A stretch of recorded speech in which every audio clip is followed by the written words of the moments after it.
Every morning, you wake up and do something that would have seemed completely normal to us, but surprisingly strange to most of our ancestors. You eat breakfast, then, a few hours later, you eat lunch, and by evening you eat dinner. 3 meals, 3 predictable moments, almost as if the human body comes with a built-in clock that says, 8 a.m., eat, 1 p.m., eat, 8 p.m., eat. But here's the strange part. For the overwhelming majority of human history, there was no breakfast, lunch, and dinner. There was no universal meal schedule, and there certainly wasn't a prehistoric human sitting beside a fire thinking, I haven't had lunch yet. So if 3 meals a day isn't some ancient biological rule, who decided that this is how humans are supposed to eat? The answer is much stranger than you might expect, because nobody actually invented the 3-meal day. It was slowly built by civilization. And to understand why, we have to go back to a time when food didn't arrive on a schedule. Imagine waking up thousands of years ago. There is no refrigerator, no supermarket, no cupboard filled with food, no clock telling you when breakfast starts. If you're a hunter, you might spend hours tracking an animal and come home with enough meat to feed your group. Or you might come home with nothing. If you're a gatherer, you might find berries, roots, nuts, seeds, insects, or edible plants. But tomorrow, those same foods might not be there. And that meant something incredibly important. Food availability controlled eating, not the clock. Scientists studying hunter-gatherer societies find enormous variation in what people ate and when they ate it. Some groups consumed food in multiple small episodes, while others concentrated food into larger meals. Seasons, climate, work, food availability, and culture could completely change the pattern. So the idea that every ancient human went 3 days without food is far too simple. And the opposite idea that they all sat down for 3 perfectly timed meals is just as wrong. Their world was unpredictable, and their eating reflected that unpredictability. But then humans discovered something that would completely change the relationship between food and time. We started farming. Instead of constantly following wild food sources, humans began growing crops and domesticating animals. Suddenly, food could be produced, stored, protected, and distributed. Grain could sit in storage. Legumes could be dried, animals could be kept, food became less dependent on what happened to be found that day, and that changed human society itself. Villages became permanent, populations grew, work became more organized, and meals could become more predictable. But even now, something was still missing. Breakfast, lunch, and dinner had not yet conquered the human day.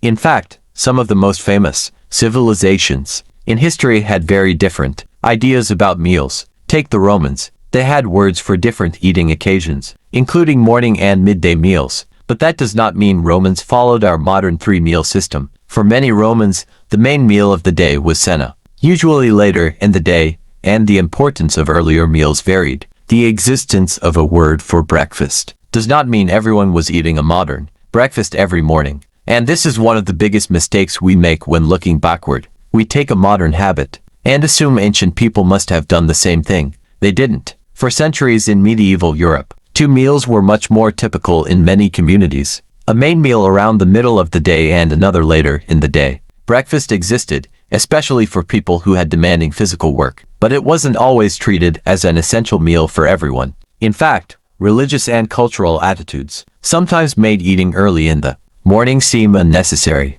or even morally questionable. Breaking the overnight fast too early could be associated with gluttony. So imagine that. Today, people can feel guilty if they skip breakfast. Hundreds of years ago, someone could feel guilty for eating it too early. But then the world started changing, and one of the biggest changes came from somewhere you probably wouldn't expect. A ship. The British Royal Navy developed highly organized systems for feeding sailors. And aboard a ship, you cannot simply say, "We'll eat whenever we're hungry." There are watches to maintain, work to perform, sails to manage, cannons to operate, and hundreds of people who need food. So regular meal times made sense. The Navy became one of many institutions where food could be tied to a schedule. Breakfast, a main meal during the day, and another meal later. But the Navy didn't single-handedly invent the 3-meal system. It helped demonstrate something important. If an entire population lives according to a timetable, food can be organized around that timetable too. And then something even bigger happened. The Industrial Revolution. Suddenly,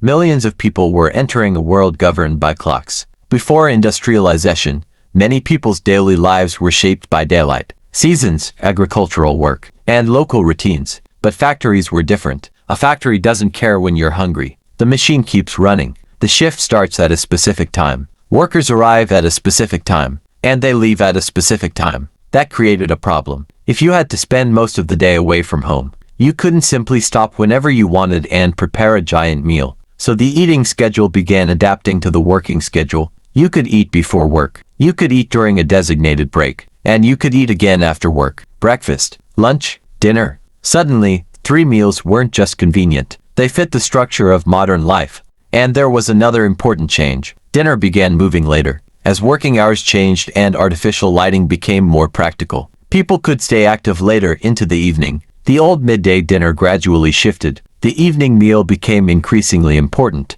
and the 3-meal rhythm we recognize today became much more common during the modern era. But there was still one question. Why did this system become so powerful that we eventually started treating it as if it were biological law? Because habits become invisible when everyone around you shares them. Think about it. Nobody has to tell a child that breakfast, lunch, and dinner exist. They simply grow up watching everyone else do it. Parents eat at certain times. Schools schedule lunch. Factories and offices schedule breaks. Restaurants divide their menus into breakfast, lunch, and dinner. Television shows advertise food around those same moments. And eventually, the schedule feels natural. But natural and familiar are not the same thing. Your body absolutely needs energy and nutrients, but it does not contain a tiny clock that demands exactly 3 meals every day. Human beings have survived with many different eating patterns. 1 large meal, 2 substantial meals, multiple smaller eating episodes, and combinations that changed with season,